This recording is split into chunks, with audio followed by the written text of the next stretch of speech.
never gonna say goodbye, 'cause I never wanna see you cry. I swore to share your joy and the pain, and I swear it all over again. And that was Westlife with Swear It Again, only on Jacaranda FM. I'm joking. Do I love myself? I hope you guys are good. This week we are in the Hyundai Tucson. I'm joking. We are in the Hyundai Tucson, right? We are in the Hyundai Tucson, and we are roaming the streets of a very cloudy Santon.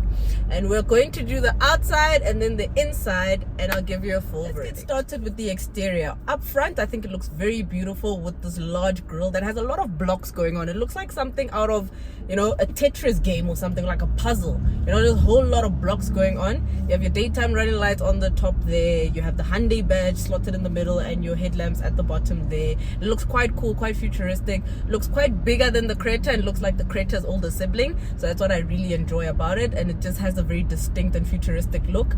That same synergy and the look can translate onto the wheels. It sits on 19-inch wheels, and the rims look very, very different. Like there's just like spider cobweb kind of thing going on. It looks quite cool though. It looks very, very nice, and I really like everything about it. I love the color of this car. I love everything. Like, it just looks really good up front. The rear has the solid light bar at the back, so I like how it looks from the back. And then it looks like the brake lights looks like they have fangs, like they're like this, like upside down peace signs. It looks really cool. So I think on the exterior, you have your roof rails and everything. It looks very sporty. There's a guy on TikTok who are never anything luxurious, always something sporty. So now that take it on the air, I was like, hey, something sporty. And also you have N-Line detailing going all over, so it's very, very Hyundai, very Tucson, and I really like the exterior. On the interior, you have quite a cool interior, by the way. You have a 10.25 digital cluster that's up in front me, an 8-inch infotainment system screen, and everything is touch haptic over here. But I like the fact that there are volume buttons on this one, so it looks like a little scroll. The volume knob looks like a little scroll, even the one of tune and files. Quite cool. Your climate control menu is fully touchscreen. There are some little levers, knobs, that are there, and I find that to be quite nice. You have a multifunction steering wheel that's fully round. Obviously with something that is N-Line to it, you expect a bit of a sporty element, and they probably would say flat bottom, but now they kept it very round. It looks like a little dish, and I like it. Look, it's cool, and the quality of this car is very commendable. It's beautifully crafted. Everything feels good and solid to touch. One thing I love about the interior is how big it is. It's very roomy. I mean, if I do this, then that I'm just like, it's roomy. It's great. So if your kid is just like, yay, I'm just joking. Please don't do that to your kids, guys. Don't do that to your kids. Anyway, you have such a nice interior. It's very well laid out, and you have this kind of Alcantara suede kind of material going on the seats that contrast with the leather seats, and you have N badging almost everywhere, especially up front. So it's like sporty seats with red stitching, which I find to be really nice. I think it's a very nice look. You have a black roof lining going on all around. You have a panoramic sunroof, which electrically operated, which is just absolutely beautiful. Even your seats, you have your electric seats, you have heated seats, you have cooled seats, you have a heated steering, and waiting. Everything that you could spec on a spec sheet is probably in this car. So I think it's beautiful. Legroom at the back is also quite commendable. I fit quite nicely, and it's so comfortable. You have 2 USB ports here up front. You have this really cool gear lever with N-Line badging on it, 2 cup holders on the center console, which has also all your drive modes. So on this little lever, this little knob by the drive or the terrain, you can move into eco, normal, sport, or smart. So it's just fully kitted, man. Like there's like anything and everything you'll need is in this car. Let's get into the drive of this car. I feel like Diana Ross. I'm coming out, I want the world. Is that her song? makalele Paddy LaBelle in the mo happen na happy young fana na ka bele na utamzabalazo. Anyway, it's fine. I'm very young. And anyway, what's powering this car? This car is powered by a 2-liter turbo diesel that produces 137 kilowatts and 416 newton meters of torque, which is actually a quite punchy engine. It's quite nice to drive. You know, it looks really good.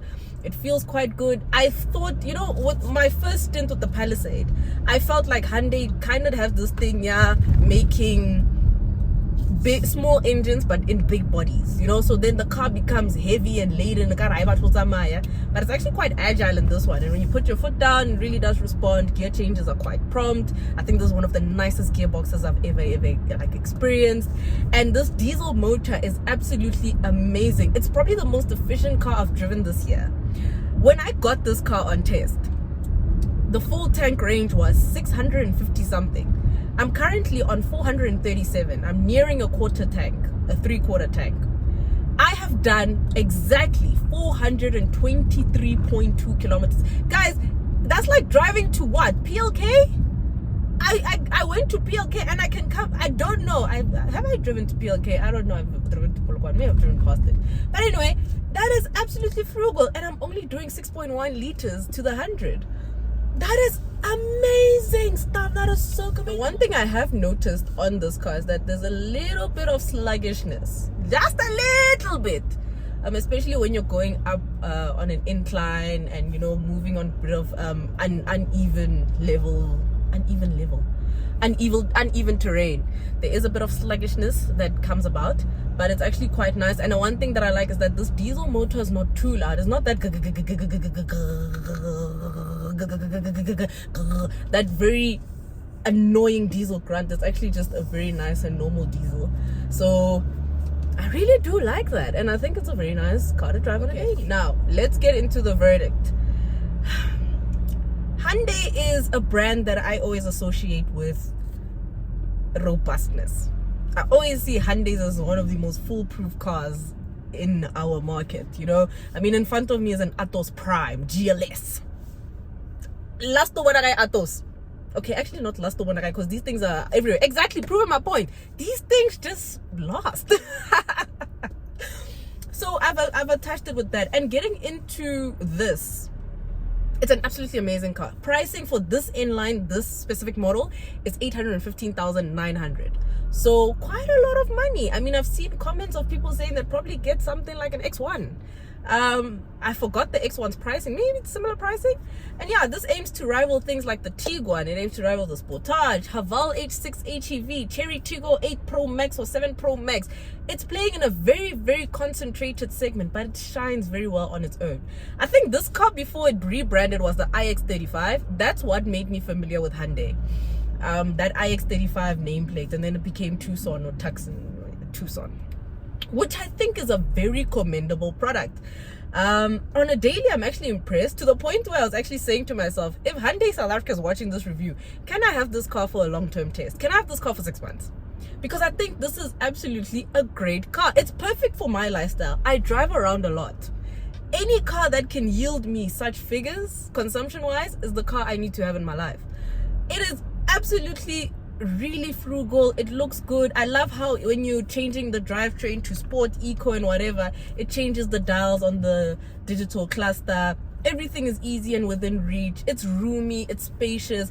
Boot space has a capacity of 536 liters. You have an electric tailgate. You know, the seats fold down quite well. You know, just hoy everything down.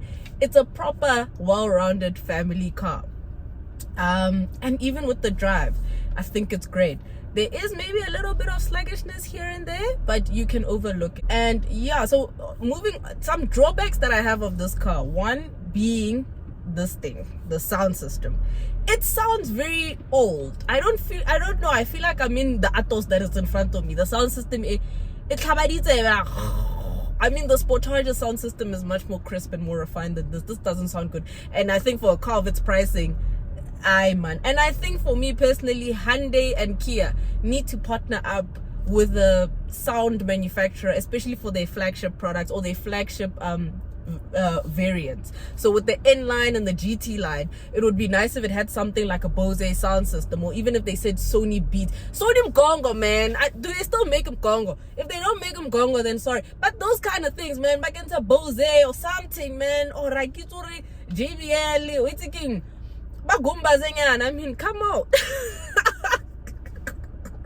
So that is the one drawback that I have of this car, you know. But everything else for me is quite commendable. It's roomy, it's spacious. The pricing might deter a lot of people. Even with me, I could understand. You probably get more value in something like a Haval. You mean to get the H6 HEV, which is not as premium as this one, but it gets the job done.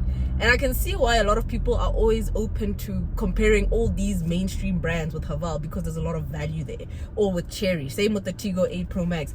You know, you get so obviously there's those conversations that can be had, but I think the Tucson in itself is a nameplate that's tried and tested, and I think it's great. Let's compare it to maybe direct rivals in a pricing perspective. So let's say Tiguan and Sportage. Tiguan for me broke my heart because I put it on the configurator and I spec'd it fully on that R-Line the R-Line 2-liter TDI there. It went up to 900,000 Rand. And immediately I was like, I'm getting an X1. There was no way. Tiguan for me, it's a beautiful car, but I'm sorry to say this. I love VW South Africa. I love them so much. But the Tiguan is overpriced. It's ridiculously priced. I don't think, they are, it's a lot of money. But you get quite a lot of car. But there's better value in a Sportage and a Tucson. That's it with me. Maybe small compromise on drive, but even the TDI drives nice. I mean, it's nice. Sportage diesel, nice to drive, nice on a daily, yields a lot of range. So in terms of in its segment, it's nice. It's a nice car. But in terms of comparing it to the Sportage and the Tiguan, the Tucson for me is the more mature one. It's a bit of a car for an older demographic. I don't think people in their 30s or 20s, 30s with kids or 40s would buy this. They'd probably go for a Sportage because it's more youthful, no? This one feels like something that would be bought by Motayan retirement thing, or like a pensioner. It's a very older, or like, it's a very mature, like 50s, late 40s, that kind of demographic, you know. Kids have grown a bit, you know, because of the appeal, especially on the inside. It's a bit more cleanly laid out, not too many bells and whistles, not much fuss and frill. But it's good. I mean, it's a great car. I would daily it. I don't care. I mean, I'm young, but I don't care. I just need to get from A to B. It just has to look great, and it looks great. Another thing that's very commendable of this car is the safety aids. The blind spot monitors in here are great. You have your reverse assistance here, you know, everything. You have front collision warning, and I think that's what I love about Kia and Hyundai as a whole. They pack so much, especially of safety, you know, lane keep assist, you know, you have your, what is the one, that one, it tells you when someone is moving, so it just blinks a bit, you know. There's a whole lot of niceties in this car that I don't think anyone should overlook. So for me personally, my full verdict of the Hyundai Tucson, it's probably one of the most frugal cars I've driven this year. It's a car that I think you, if you're watching, should consider if you do have kids.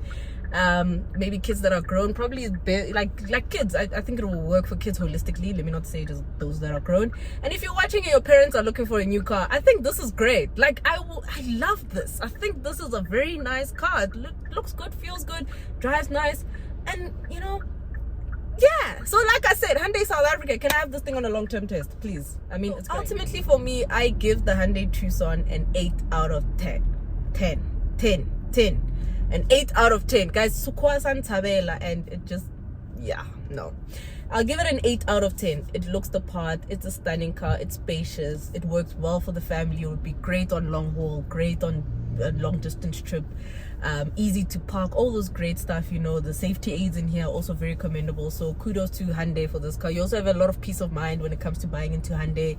You know, there's 7-year warranties and the service plans are so comprehensive, and you are literally buying into a great brand. But do let me know what you would get for this money. Are you getting a Tiguan? What are you getting? Are you getting a Tiguan? Are you getting a Sportage? Are you getting the Tucson? Are you getting a Haval? Are you getting a Cherry? What are you getting at this price point? There is the BMW X1, but I think X1 starts at about 830k. But for the sake of this review, that's why I'm like at 815,000 rand. Okay, let's do that. At 815,000 rand, what are you buying? So let's have a conversation. Don't forget to like, comment, and subscribe, guys. Thank you guys so much for watching, and I'll see you in the next one. Woo! There's a whole lot of traffic here. Where am I on? Witkopen. Ah, lale. Yo, ilali lale. Alright, guys. That's it for me. Bye bye. Bye bye. Bye bye.